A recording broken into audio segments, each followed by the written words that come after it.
Ендеше ортамызға Таңдау экономистер одағының 2020 жылғы түлегі, қазіргі таңда Алматы оқу орнының аға оқытушысы, маркетинг саласының негізгі қызметкері және де қоғамдық лекция секілді өте үлкен көптеген кітап аудару жұмыстары бойынша қызметтер атқарған республикалық турнирлердің чемпионы Дүйсенов Қуанышбек ағамызды ортаға шақырамыз.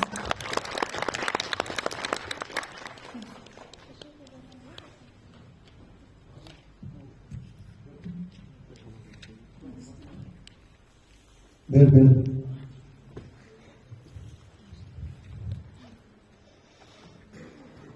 Сәлеметсіздер ме? Дауысым. Микрофон сәл басылса, жақсы.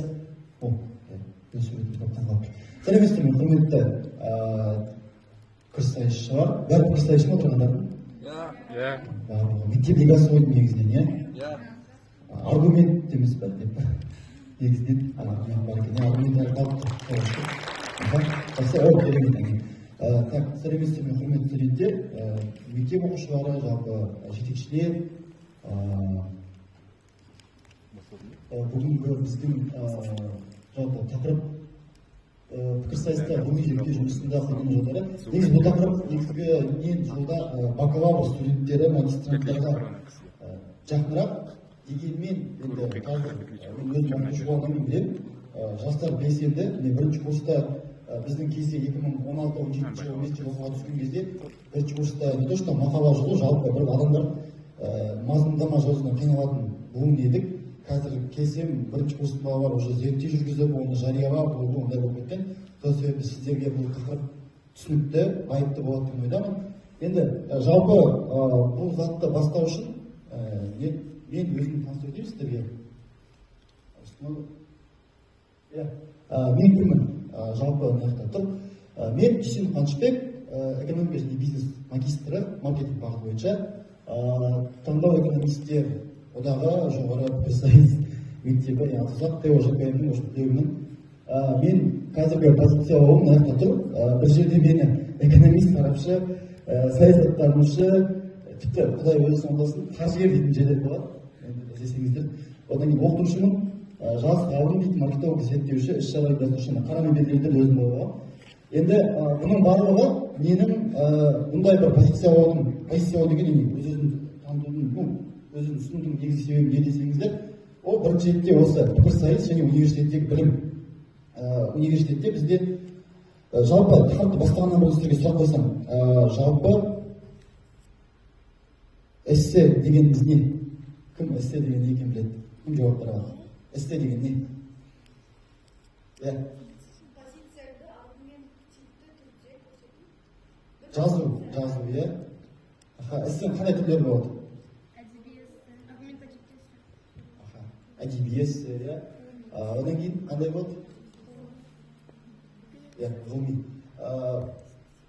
Бүгін біз сол ғылыми туралы сөз қозғайтын боламыз. Жалпы өзім туралы айта берейін. Одан кейін пікірсайыстағы жетістіктер сіздерге скорее всего көрінбейді. Қысқасы 2018-ден бастап 2020 осы аяқтарына дейін біраз іс-шара атқардық. Тіпті бірінші курста аргумент DC-дің түлегі Маманов Нұрмұхамед деген кісі ТО-ға түсіп, екеуміз амбициямызға қарамай біраз пікірсайыс клубтарын ашқанбыз, колледждерде, университеттерде. Қызықтар болған. Ол андай мақсат түрде ойбой деген ойда болған жоқ, просто Нұрмұхамед айтты, дебат болмаса кеттік дейді. Мен айтам, кеттік, бара берем, сөйтіп жасағанбыз. Одан кейін тағы да біраз жетістіктер болды. Соңғысы 2020-да одан кейін карантин болды бітті. Бәріңізге танысады. Келесі жеке кәсіби ғылыми кіммін? 2021-22-ден Нархоздың колледжінде сабақ бердім. 22 жылы қазіргі уақыттан бастап Алматы университетінде оқытушымын. Осы аралықта 3 ғылыми мақала, бірнеше ғылыми практикалық іс-шаралар, кейс чемпионатты ұйымдастырдым. Және де соңғысы тұңғыш қазақ тіліндегі жалпы маркетинг бойынша кейс чемпионат ұйымдастырғанбыз. Бұның барлығы да осы пікірсайыстың арқасында. Енді қазір сіздерге жалпы примерно мен кім екенім, не істегенім түсінікті болған шығар. Жалпы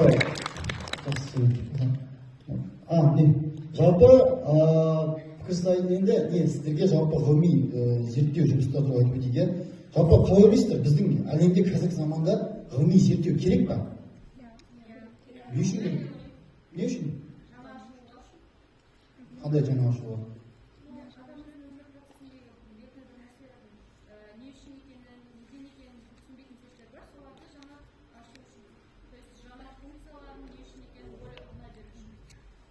Жақсы.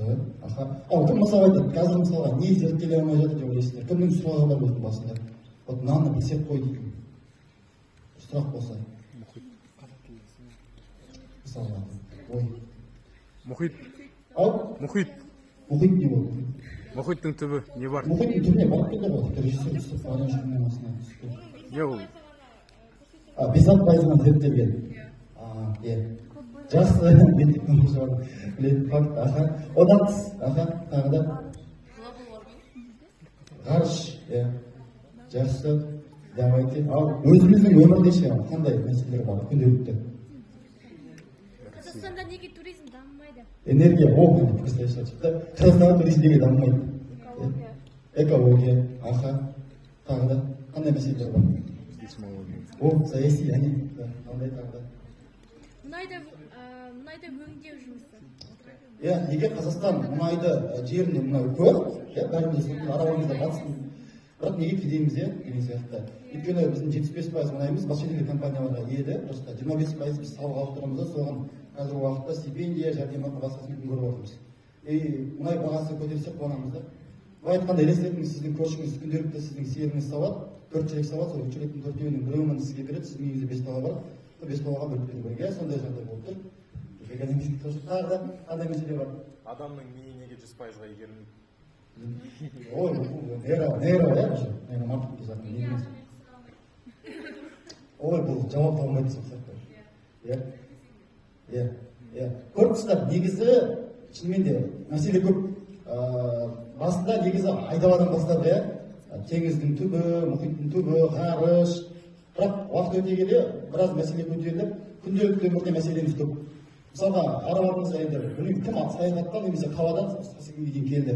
Қол көтерсінші. Аха. Жол бойы ыңғайсыздық көп болды ма? Үлкен мәселе, иә. Күнделікті көріп жүрміз. СУ-да оқып қалған студенттер бар, мысалға. Сондай мәселе күнделікті көп бізде. Бұл мәселелердің барлығын бір қарасақ, бізде қоғамда барлық шешімге тырысып жатыр, иә? Тырыспай жатқан жоқ емес, айтып жатыр, қалқау болып жатыр, басқасы болып жатыр. Бірақ өкінішке орай көптеген шешімдерге қарасақ, тіпті білім беру саласы болсын, біз полигон сияқтымыз. Ана полигон деген неге білесіздер ғой, иә? Бомба жарады, сосын реакцияны қарайды. Қазақтар кетпеді ме, кетпеген жоқ па деген сияқты. Сол сияқты полигон болып жатыр. Неге өйткені нақты бұл бойынша зерттеулерге, бір тұжырымдарға сүйенбейді. Көп жағдайда әлеуметтік мәселелер деген кезде. Ал басқа жағдайларда сүйенеді. Мысалға, сіздер супермаркетке, магнумге барғанда нан қаяқта қалады?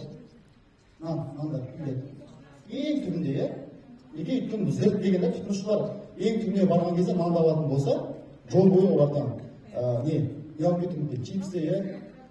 Продукты, кирешки, бэби фокс алып кетуі мүмкін байқамайды. Сондай болып тұрады расымен де. Вот сол сияқты зерттегенде біз осы жағынан жақсы зерттеу болды да бізде, бірақ жаңағыдай мәселе зерттелмейді. Вот сол себепті біздің еліміз үшін, жалпы біздің ел үшін, жалпы әлем үшін ғылыми зерттеу өте маңызды. Енді ладно, түсіндік маңыздылықты, иә, мен не туралы айтып тұрған примерно түсіндіңіздер. Енді сіздер пікірсайысшы ретінде өздеріңіз осы аптасына 2 рет немесе 1 рет немесе айына 1 рет турнирге шығып, тамағын кеңірден кеуіп қалғанша айқайлап, білмеймін, түні бойы телефонды шұқылап, біреуден кейісті ұлап, әйтеуір қорғаған заттың қандай сіздерге бір пайдасы тиетінін біз енді әркім әртүрлі, бірақ біз оны бүгін ол сұраққа ғылыми тұрғыда жауап беруге тырысамыз, яғни ғылымның қандай пайдасы, именно оның ғылымға деген пайдасы қандай. Жалпы жаңа айтқан сұрақ бар ма? Қандай сұрақтарыңыз бар? Сұрақ болса, қол көтеріп қоя беріңіздер. Мүмкін ішінде мен айтып тұрған заттардың кейбіреуі ескеріп кеткен шығар. Жарайды, қараңыздар, мына жақта көріп тұрсыздар ма? Қазіргі уақытта бізде ақпараттық технологиялық заман дейміз, білесіздер, иә? Күнделікті таңертеңнен кешке дейінгі сіздің оқыған, білген ақпаратымыз, ол біздің осыдан 100 жыл бұрын өмір сүрген азаматтардың бір жылда, бір айда бір еститін ақпараты да. Сол себепті ақпарат ағынан тірі жеген буынбыз. Осындай ақпарат өте көп, күнделікті тамақ ішуге отырсаң миыңда біреу дикикабан деген сияқты айтып отырады, иә, белгісіз. Ол ақпарат ағын әсері. Енді сіздер пікір, бірақ қараңыздар, осындай ағынның ішінде көп жағдайда пікірсайысшылар аман қалады деген ғана емес, бірақ пікірсайысшылар осыған иммунитет қалыптасады. Қандай? Неге? Өйткені бізде қараңыздар, ақпарат ағынын мына сүзек түрінде фильтр. Осы фильтрден өткеннен кейін пікірсайысшының қабылдауын көреміз. Енді осы пікірсайысшы ақпарат қабылдайды. Басында кейс ретінде, аргумент ретінде, қарсылық ретінде, сараптама ретінде, төлеш парақ ретінде қалады миында. Болыпты. Дальше не істеймін. Болатын шығар сіздерге бұл сұрақ. Кейде өзім, мысалы, студенттік лигада болады, балалар. Мен мысалы маркетингте оқыдым. Братковый экономия талқылаймын. Турнир медицинский университетте болады. Эконы талқылаймыз деп жүрмін. Эко, барлығын талқылаймыз, медициналық тақырыптарын бәрін талқылаймыз. И ана турнирге барасың да, ұялмай соңында өмір бойы оқасың, адам сияқты сөйлейсің. Бірақ шынымен де зерттеп жүрсің, ақпаратты біліп шығасың. Белгілі бір деңгейде өзінше экономикаға болсын. Дүйсенбі болады, турнирде отырасың таңертең. Оның не қатысы бар осы өміріме? Медицинамен айналысамын ба? Сондай бір кризис болып болмыз. Бірақ ол ақпаратты тиімді пайдалануға болады екен. Ары қарай іске асыруға болады. Вот осы фильтр арқылы болады. Кеттік ары қарай. Давайте бірінші жалпы мынадан басқа ғана бір сөз сұрақ. Пікірсайысшының дайындығы қашан басталады? Қалай ойлайсыздар?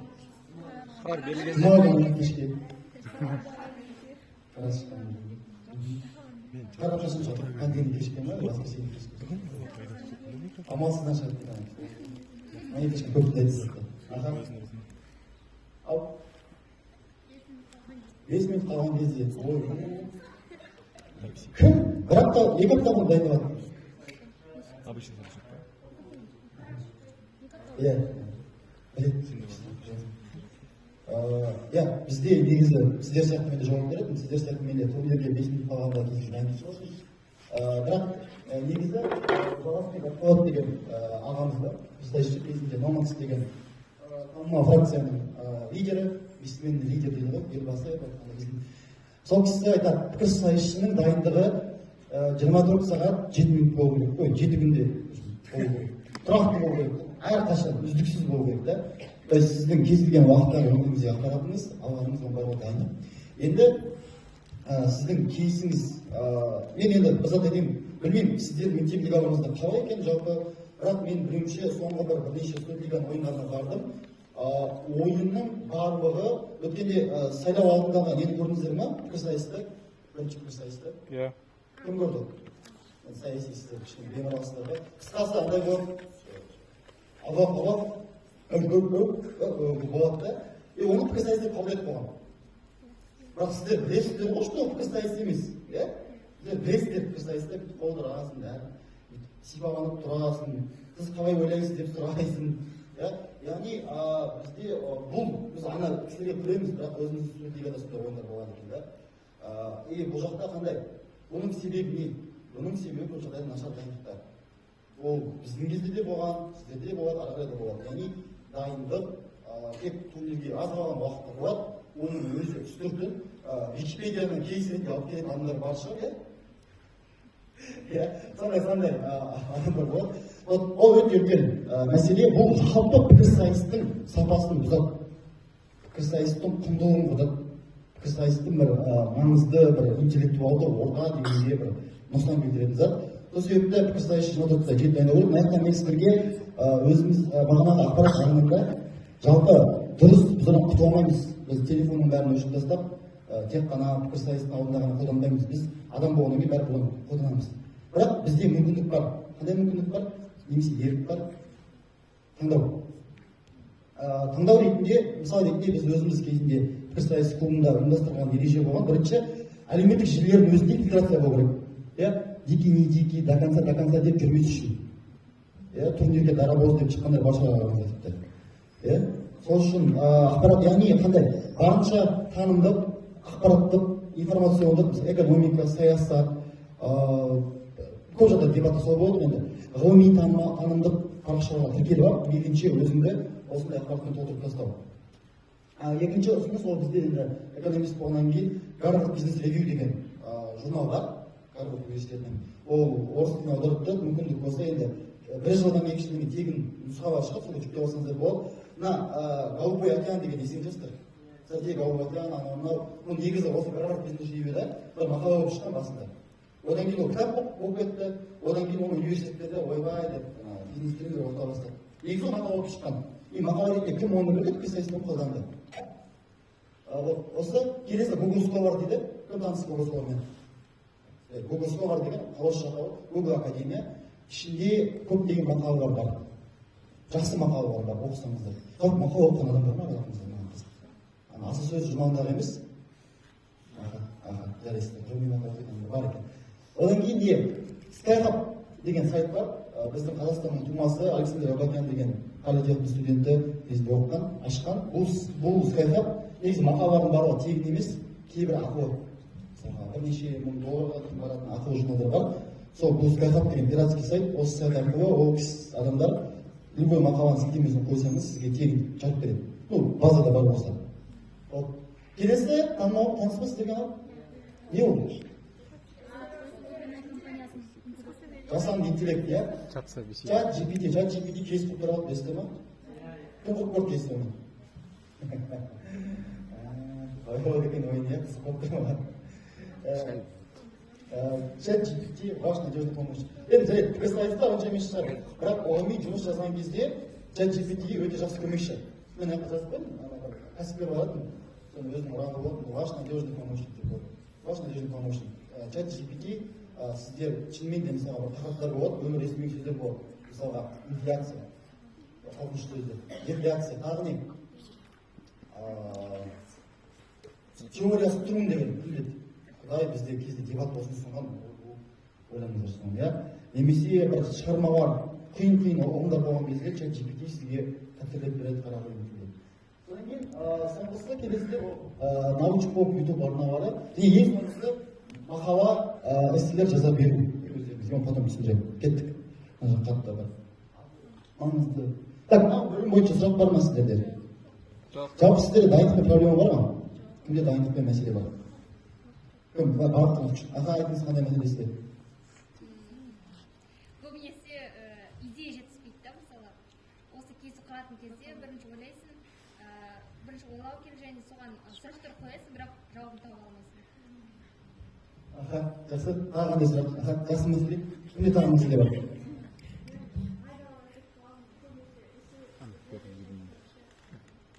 Ауысып кетіп қаласыз, иә? Телефонды ұмытып кетесіз.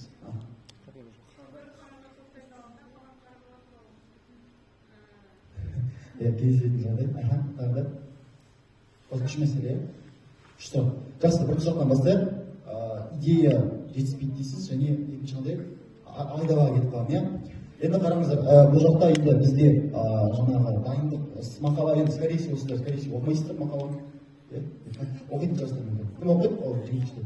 Оқымайтын жағдайда кем дегенде негізі бағанағы ойдың, адамның ойын жүйелеп беретін дүние ол мықты адамдармен сұхбат, немесе мықты қайтып кеткен адамдармен сұхбат. Көп жағдайда, иә? Бізде көп жағдайда қайтып кеткен кісілер ол кім? Ол енді накістері екен, накістер ғана қайтып кеткен. Сенбедім. Яғни, не қылған сіздер көбірек идея іздесеңіз, менің ойымша, әсіресе қазақ тілі аудитория болды еді, пікірсайыстардың ішінде ол қазақ әдебиетін оқу. Бізде жарқасын сақтаған деген ағамыз бар. Сол кісі пікірсайысты, мамансыз деп спикері, идеяны орнынан шығаратын да, мына жерде. Құндылық, соның айналасында лидері, даже Ростов болып тұрса да, ана идея тисін дейтін сен. Идея туризм болсап кететін, дайына. Идея тисін қарсы байды қорқатынсың. Неге өйткені қазақ әдебиеті? Қызыл жебе. Енді Абай жолы оқыған, Абай жолы мысалы ретінде, иә? Тағы не? Вот сондай кітаптар көп оқысаңыз, идея көп болады. Өйткені әрде бар. Егер ол тривиальный көрінетін болса сізге, иә, ол бір сарынды, ол қызық емес десе, онда оған қарсы әдебиет оқыңыз. Жаңа заман әдебиеті. Мен жындымын деген кітап бар. Мысалға. Көресіздер, бірақ шынымен оқыған адам түседі. Өте қызық кітап. Одан кейін қандай кітап бар? Садық шерген кітап. Тәжірибе сәтішек. Так. Мысалы ретінде қазір көп қой еді, кейбірде көзқарасы қарсы кітаптар. Сонда кітаптар оқысаңыздар, сіздерде миыңызда шайқас болады, идея бар. Сол. Тура сіздің сұрағыңызға да сол жауап. Айдалаға кетіп қалатын студент, иә, бағана айтты ғой. Негізі айдалаға кетіп қалмаудың амалы көп жағдайда қалай? Ол енді мына жақта тақта жоқ. ол былай болады. Сізге бір тақырыпты бастап, сол тақырыптың аясында толыққанды мына шекараны сызып бір параққа бүкіл ойларыңызды жазып шығу керек. Осы кейске қатысты. И тура солай былай айтқанда бұл енді негізі практикамен келетін дүние. Ол барлық пікірсайысшылар болады, басында сізге бір кейс айтады, сен қарсы айтасың кейске, иә, бәрінің сөзі бойынша. Қарсы айтқан кезде өзіңде күшті идея туады да, сол идеяны қамтып, өзің керісіп бересің ана жерде. Бұл уақытта тақырып не экология туралы еді, сен болсаң не айтып отырсың? Өмірдің, махаббаттың мәні деп айтып кетіп қалған. Иә, ондай болады. Ондай болмас үшін, ондай үшін көп жағдайда не керек? Өз-өзіңізді кішкене ойын бітеді ғой негізі. Ойын барысында видео түсіргеніңіздер. Бізде мен проблемам әлі де кішкене бар, тез сөйлеймін деп атты. Тез, өте тез, мен уақыттың бәрін ішінде 2-3 беттік ақпарат айтып тастайтынмын да, төрешін басқа айтып кететінмін. Сосын кейін мен өзім видеоға түсіріп түсіп алдым, күштеп, мына видеоны көрдім да кринждедім. Кринждедім, бірақ до конца көрмедім. Түсіндім. Өзіңіздің сөзіңізден ой, не айтып кетті деген ой болады ғой. Вот сол себепті өзіңізге самоанализ көрек істеп отырсыз. Үшінші студент неге айтып жүрсем? Мәселеңіз. Бір қара, аха. Енді ол синтез дейді, тиін сөздер жақсы, көп жағдайда андай ғой, бір ойдан шығу үшін ол ойды айтып алу керек. Мысалға мен негізі маркетологпын, бірақ көп адамдар мен тарихшы деп біледі, өз ортамда неге өйткені мен көп информация оқимын. Одан кейін сол туралы ойлай беремін. Мысалға мындай сұрақ туындайды, Ташкентте неге қазақтар айырылып қалды деген сұрақ туындайды. Ол бойынша бірнеше дерек оқып алғам, соны жүремін. Мынау бүйтсе былай болатын еді, мынау бүйтсе былай болатын еді деп жүремін, жаңағыдай бір тақырыптан кете алмай жүресің да. Одан кейін арасында бір таныс біреуің оған мынасын мынамасын айтып бере саласың ақпаратты. Сөйтіп ұмытып кетесің. Бірақ ол іште қалып қалады. Түсініңіз ғой, иә? Мүмкін бұл өте жақсы тренажер для памяти. Өзіңіздің жадыңызды дамытуға бір екіншіден кейс көбірек сиятын негізі бар. Басқа біреуге айтып беріңіз. Бізде кезінде пікірсайыс дайындық кезінде екі, мысалы, лидер мен спикер бір-біріне айтып беретін кейсті. Спикер қарсы айтатын. Сіздерде бар ма дайындық, жоқ па? Вот сондай ғой. Сол ең қарапайым заттар негізі аса болған жоқ. Енді ең мықты дайындық кепілдігі бұл кітап. Мақұл. ChatGPT, басқасына неге уақыт жетпейді, интернет ұстамайды, иә, ондай проблемалар болады бізде. Ондай кезде сіздерге тұрақты кітап оқуға болады. Біріншісі сюжет нация кітабы, кім біледі? Пікірсайысшылар жақсы біледі. Сюжет нация деген өте бір ой, сонау бізге дейін 91-92 жылғы әпке аға бұндар оқыған кітап, ішінде 10 мемлекеттің басшысының тарихы бар да, бұл саясат, экономика, мәдениет бәрі жатыр. Бір кейс толған. Келесі Wine Nations Fair өте ауыр кітап, бірақ бұны оқымасаңыздар, пікірсайыста, экономикалық тақырыпта шашасыздар. Кез келген фактпен қалыптасыздар. Неге? Өйткені айтып тақырыптың аты. Неге бір елдер бар, неге басқа елдер кедей? И біздің неге кедей екенімізді түсінесіздер кішкене. Үшіншісі, бұны мен бастадым, аяқтаған жоқпын. Бұл Билл Гейтстің кітабы «Фактологичность» деген, ұсынған, Билл Гейтс ұсынған Ханс Россет деген кісі. Неге бұл кітап сіздерге керек деп ойлаймын мен? Өйткені пікірсайыста білесіздер, ана ойыншылар болады. Ой, бұл әлемде озон қабаты азайып барады, көмір қышқыл көбейіп барады, ой, бұл нағды келе жатыр, ақырет бойын деп жатыр деп, көндір жүретін ойындар болады, иә. Ол кезде мен ақыл айтып не болады, мен төрешінің өзі ана жерде дірілдеп калимасын қойдырады. Мысалы, сондай жағдай болады ғой кейде ойындарда. Сондай кезде осы кітапта фактілерді қолдану керек та. Жоқ, негізі біз қазіргі уақытта озон қабаты қалпына келді, мынау былай болды, әлемде мынандай дәрі-дәрмек шықты, ешкім өлейін деп жатқан жоқ, гепатит А, басқалардан қорғаныс бар деген сияқты фактілер толып тұр. Соңғысы бұл бізде қазақ дебатта көп кездесетін тақырып, және идея беретін бағана айтқандай. Ол Олег Есенбердин көшпенді кітабы. Бұл жалпы әзіршемен ұсынатын кітаптар. Сұрақ бар ма? Қандай сұрақтар бар? Жоқ. Келіспейтін заттар бар ма? Келіспейтін пікірсайыстар. Жоқ, мен келіспеймін. Жаңағы нәрсеге қосқым келеді, что көп ойға келеді дегенше, негізі шынымен иә, сіз айтқан нәрсе күшті да, что біреуге тыңдаса, намысында айтып беретін болса, это сенің миыңда жүйеленеді, біріншіден біреуге айтып берген кейін. И екіншіден, керек емес ау деген нәрсе басқа да мынандай недоверие көрсететін болса, что-то өзіңде сомневаться етесің, ол информацияны шығарып тастайсың, но жаңағы бір қарарға қатты уақыт беру деген нәрсеге, я думаю, андай да, мен негізі психологияда оқимын, и барлық нәрсеге андай қатты мән беруге болмайды ғой негізі. И слишком бір нәрсеге тым қатты сенімсіз берсең, содан айырыласың деген просто сондай принцип бар ғой өмірде мысалы. Сол сияқты ценності, приоритетті дұрыстап қою керек сияқты. Дұрыс. психология демекші Андрей Кукуа деген кісінің ментальный ловушка деген кітап бар. Ана болады ғой пікірсайыс ойнап өткеннен кейін жатасың да ортасында мен мынандай қарсы айтып еді ана мен әлі кеш мындай болды осылай 4 жыл бұрын ойындағы есіме түседі да бүйтіп айтасың ғой қателік қой деп иә сондай болады ментальный ловушка деген кітап бар оқып көрсеңіз болады ішінде әртүрлі жаңағы адамдардың ауытқулары болады ғой соларды шешіп береді. Жақсы, бұл кісі заманауи мамандық оқып келген қазір психологқа трендте психологтар иә жақсы кеттік ауысты ма ауысқан жоқ па не бопты жарайды енді пікірсайыстың өзіне жарайды жалпы около дебаты айттық пікірсайыстың өзіне бірінші ақпарат фильтрациясымен сыни талдау жалпы мен қазір оқытушы болғаннан кейін жалпы барлық сарапшы болып жүрмін әйтеуір барлық жерге бас салып жүрміз бірақ барлық жерде осы дүние мида тұрады бұл бізде шешпесем аргументтің іші құрылысы шекарының болады бізде тезис аргументтер дейсіздер иә тезис айтылады тезистің ашылуы түсіндірілуі релеванттылық деген не эсбукта жақсы көреді иә қатысты маңыздылық қарама қайшылықтың жоқтығы бар немесе бар болуы шынайылық дәлелдену аргумент критерийлер құрылымы бұл дүние ертең сіздер егер жоғары оқуына түссеңіздер шығармашылыққа мамандыққа түссеңіздер бұл да сұрақ қойылады сұраққа жауап бере аласыз немесе өзіңіз сұрақ қоя аласыз осы критерий бойынша міне осы критерийлер бойынша кез келген ақпарат қолдауға болады сыни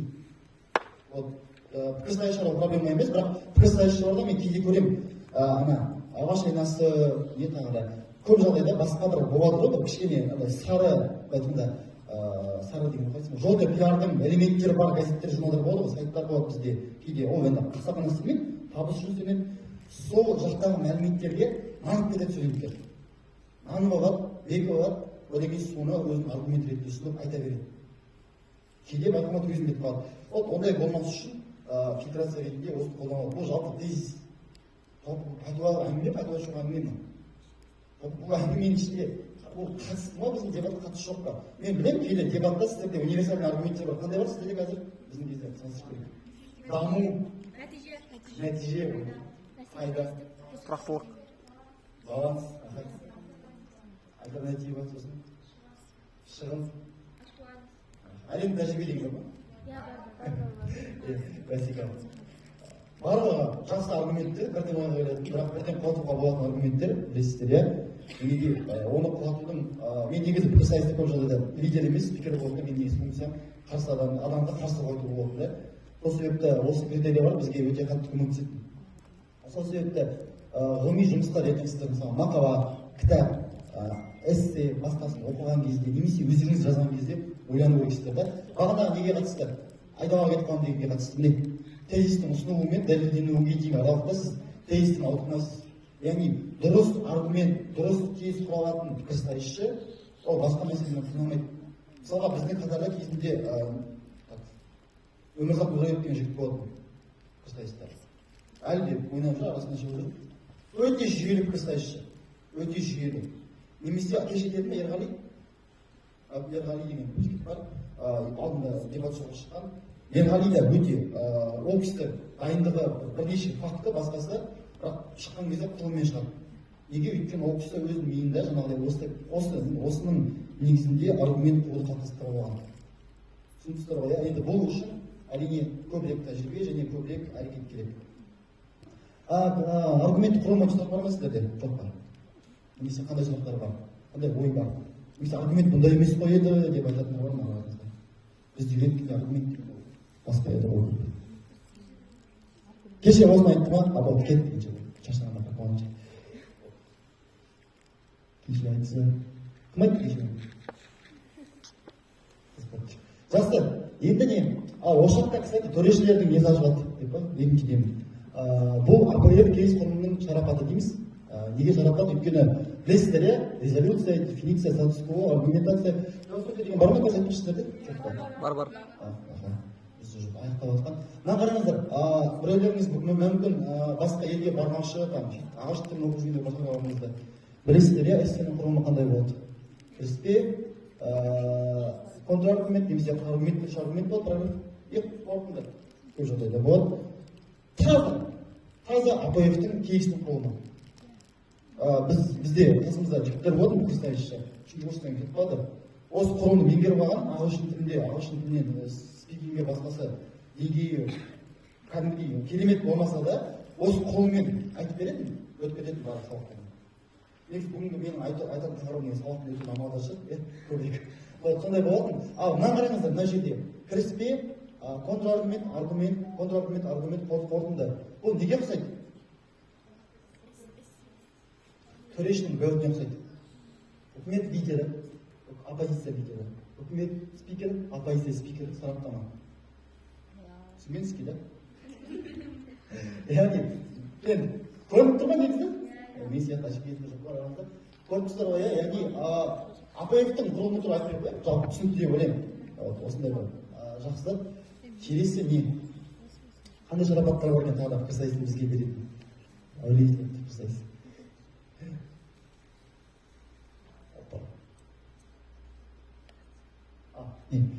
Ол енді ең керемет жалпы саяси форматты кім ойнады? Ойнап көрдіңіздер ме? Тәжірибеңіз бар ма?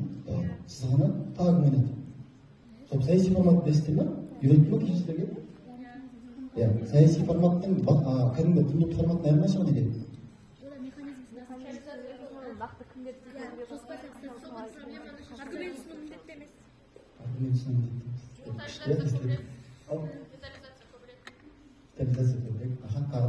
Мәселен шешу жолын түсіну керек.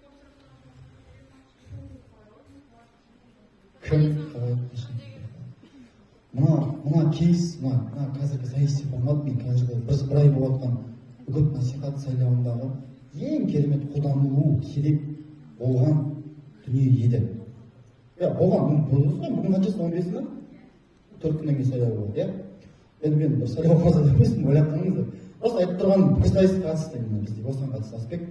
Мынаны құрылым айтпай қойып, өзі айтып тұр, кім, қашан, қалай, қанша қазір енді пікірсайыс жасаспасам, қанша дегенге жауап беремін, нәтижені айтпайды, иә? Нәтижені айтпайды, нәтижені бір алға сенеміз деп тапсырыс жасап, сонымен отанымыз деп ойлайды. Жарайды, жақсы. Бұның құрылыммен таныс болсаңыздар, қараңыздар. Мына жақта 4 түрлі дүние тұр. Біріншісі консалтингтік дипломдық жұмыстар, диссертация бар, жоба бар, консалтингтік жұмыстар. Осы төртеуінде қалай бұл көмектеседі? Бұның қасына еще не қосып қоюға болады? Сайлау алды партиялардың және кандидаттардың сайлау бағдарламасы. Бағдарламасы. Жалпы кез келген мемлекеттік болсын, басқа бір болсын жобаларда осындай механизм қолданатын болса, біздің азаматтарға не түсініктірек болатын сияқты деген ойдан. Өйткені қараңыздар. Бірінші, консалтингтік дипломдық жұмыстар. Араларыңызда 4 жыл студент бар ма вообще? Мереке ханымнан басқа 4 жыл. Үштен. Қысқасы дипломдық жұмыс болсын, басқасы болсын, практика есебі болсын, курстық жұмыс болсын. Мен таңдауым 2023 жылда студенттер әлемге шейін осы заттарды жазды. Немесе бір-біріне жазып береді, көмектесіп береді, ой жазып береді деген сияқты. Үлкен мәселе, себебі әсіресе пікірсайысшылардан естіген кезде мен шашым түсіп тұрады. Өйткені саяси кейсті білетін адам үшін бұл мүлде проблема емес. Өйткені сіздер ұсыныс айтасыздар. Енді сразу айтып қоямын, шынайы өмір мен пікірсайыс айырмашылығы. Пікірсайыста біз бюджетті ойдан құрастырамыз, 100 миллион теңге үкімет бөлу керек, үкімет бөледі, содан кейін оны іске асырамыз деген сияқты болады. Бірақ шынайы консалтингтік дипломдық жұмыстарда ондай болмайды, но дегенмен былай айтқанда қалай айтсам болады сіздерге. Елестетіңіздер. Талдау корпустар ғой, бұл біздің еліміздегі шетелдік ірі корпорациялардың зерттеу орындары ұсынатын консалтингтік жұмыстар. Компанияларға талдау істейді. Мынау жалпы орташа ұсынып жүрген студенттердің жұмыстары. Мынау типті студент жұмыстары. Консалтинг не деп түсінетін ол мына жақта жатыр. Бірақ пікірсайыстың осы кейсін хотя бы форматын қолдансаңыздар, мына жаққа жетіп қаламыз. Неге? Өйткені біз, сіздің осы азаматтарымыз, біз бағанағыдай Қаскелең мен Алматы арасында проблеманы білеміз. Біз айтқанда шынайы нарық әлемде жағдайды білеміз. Көршіміз. Керісінше біз оны көргеннен кейін, біз анағы ірі компанияларға қарағанда жергілікті нарыққа талдау дұрыс жүргізе аламыз. Осы бірінші дүние. Екіншісі диссертация. Магистрлік, доктор диссертация. Маңызды емес. Барлығы осы құрылымға зәру. Өйткені көптеген, мен өзім диссертация жұмысымның басында жаза бастағанда тақырып таңдау өте тысқары болып кетті, негізгі тақырыптан. сол кезде қарасам мен сипаттамалы жұмыс істеттім да, құндылық кесіп жүрдім. Білесіздер ғой, аргументтер 2-3 деп. Одан кейін уже механизмге салып, диплом диссертация жұмысымды ауыстырдым, үйттім. Мен албардым. Мен ойладым, мен тек қазақ тілдімін, қазақ тілде жұмыс істедім. Мен біздің стереотип бар ғой. Менің қасымдағы жігіттер, қыздар бар, орыс тілінде, ағылшын тілінде оқыған, ағылшын тілінде университет оқыған, олардың жұмыстары менен бір мықты болады, мен егер жеткізе алсам ба деп үміттеніп жүргем. Сөйтіп барсам жоқ, керісінше болды. Керісінше ол кісілердің жұмыстарында көптеген мәселелер болды. Неге? Өйткені ол жұмыстардың барлығында шетелдік ірі компания қарастырылған. Шетелдіктер ол жергілікті нарықты түсіну, қабылдау мүлде басқа. Бұл енді бір түсінікті шашылығы, сол деңгейінен жоғары барлық конкурс, тағы олимпиадаға ұсынатын жобалар, баяндама, мектепте жасайсыздар ғой, көп болады ғой. Вот осы кездескен жасасаңыздар ұтуға жүлделі орын алуға ықтималдығы жоғары. Қазір жұмыстан айттым. Next. Ұмытып деймін, Опа, ұмытып кеттік. Ана. Енді ЛД форматында кім ойнады? Ол бәрі ЛДшіліктер екен. ЛД форматының шарапаты дейміз. Бұл жақта қарыңыздар, кішкене сәл пәл не болып қойды, бұл есімнен АПФ ойнасаң қандай болсын, ЛД ойнасаң қандай болсын, пандебат ойнасаң қандай болсын. ЛД форматының беретін шарапаты бұл құндылық критерий бірінші. Бақыттың кілті неде деген тақырып болмыз деп? Бақыттың кілті неде, қанкінің кілті қайда, сондай біртүрлі тақырыптар болады, шынымен ЛД-де. Пандебатты одан тақырып екінші қатынан береміз. Енді қараңыздар, шынымен де егер пікірсайыстан білмейтін адамға құндылық деген не деп айтсаң, не деп жауап береді? Ойлайсыздар. Құндылық деген не дейсің? Кім қалай ойлайды? Кім сұрап көрді өзі? Құндылық деген не деп ойлайсыздар? Бағасы деп ойлайтын шығар. Иә, бағасы деп ойлайды. Енді материал тұрғыда қабылдайды да, пікірсайыстар кішкене қиялимыз да біз андай бір фантазия, андай бір білмеймін, басқа әлемді жақсы көреміз. Бірақ шынайы әлемдегі құндылықтар бәрібір бар қоғамда. Және оған жету жолы бар. Бұл көп жағдайда гуманитарлы ғылымдар үшін оқитын студенттер үшін керемет мүмкіндік. Сіз филология, философия, қазақ әдебиеті, тіл тану басқа бағыттарында оқысаңыздар және сіз ЛДшник болсаңыз, сізге бұл бағытта мақала, ғылыми зерттеу жазу, бұл білмеймін, бұл кешке сторис салу сияқты просто қаржы орындалады. Түседі бәрі сол сияқты оңай болады сіздерге. Содан кейін ең бір керемет дүние ЛД-нің беретін шарапаты ғылыми зерттеушілер үшін бұл сұрақ қою, не сұраққа жауап беру. Көптеген зерттеу жұмыстарында сұрақта дұрыс қойылмайды. Ең пікір өзі сұрақ болады да, оған жауап. Мен қызық жағдай деймін сіздерге. Мен шәкірттерім 4 жұмыста оқыды, олар пікірсайыс білмейді. Сөйтіп мен ол кісілерге түрлі ресейлік ғалымдардың мақалаларын бердім. Қызық болсын деп, өзімнің тақырып бойынша бердік. Балалар қарады, оқыды, бағанағы сіздер айтқандай релевантность жаңағы маңызды, сол сияқты бойынша қарастырды олар белгілі бір деңгейде, өз деңгейінде. Одан кейін айтты, бұл мақалалар сапасы деп айтты. Одан кейін бір жарым айда жұмыс істеді, өздері мақала жазды. Бір жарым айдан кейін бұл істеді деді, менің жұмысым тура алдыңғы ресейлік ғалымдардың жұмысының айырмасы жоқ екен ғой дейді. Өзі күледі. Неге? Өйткені сұрақ, зерттеу сұрағын қою өте қиын. Ал дұрыс сұрақ бұл дұрыс жауаптың жартысы дейді. Сәйкесінше ЛД-да сұрақ қойған кезде білесіздер ғой, айдауада сұрақ қоятындар болады. Өзің қалай ойлайсың, кейбір пікірсайысшы болады өте мықты. 5 сұрақты қояды, басқа жақтан. Сосын 6-шы сұрақ тақырыпқа қатысты, сосын сен өзіңе қарсы шыға жайып та отырып қаласың. Саған шынында осылай еттің ба деп отырып қаласың, төреші оның үстінен отырып кетесің. Сондай бір жағдайлар болады ЛД-да. Жалпы ЛД-да қазір сұрақ қойған ма? Конечно. Енді келесіне бірінші қандай зерттеу жұмысында гипотезаны тексеру деген бар. Гипотеза деген не? Болжам тексеру үшін өте жақсы да, зерттеулерде. Одан кейін зерттеу сұрағын қоя білу, жауап беру, комиссия сұрағы деп тұр. Бұл дипломда тексерген кезде сізге сұрақ қояды. Әрқашан сұрақ қояды. Сол кезде қолшылдаған дипломды түсіну жұмысынан сухой болып шығатын дебатур ғана болады. Өйткені ол кісі сұрақтың тоқат дерсінде, егер сұраққа тоғыз жауап бере алмаса, басқа жағынан бұрмалау деген әлі бар ма қазір? Бұрмалау деген, бұрмалау өтіп кетеді. Енді ол жаман емес. Енді қысқасы не айтып кетті, ЛД форматын беретін ғылыми жұмыстың шарапаты жалпы үй жұмыстарын сөз, жаңағы сор, бірдеңке деген орындайтын кезде өте креативті мүмкіндік береді. еуде АПФ, БПФ сияқты да шектелмеген аргументпен басқа санмен. Сол себепті көбірек ойласаңыздар, көбірек түсіне жатасыздар.